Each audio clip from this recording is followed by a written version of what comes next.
Oke guys, kita coba tanya-tanya si bapak kakek parkir ya. Kakek parkirnya penghasilannya berapa sih dalam satu hari? Oke, ikutin terus.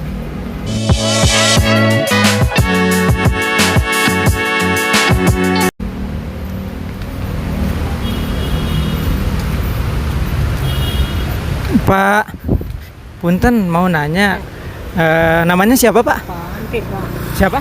Pantis. Pantis. Oke, Pantis mau nanya dong, sehari Bapak parkir di sini ya? Oke. Kalau sehari itu kalau jaga parkir di situ dapat berapa sih, Pak? Itu kalau bayar di depan.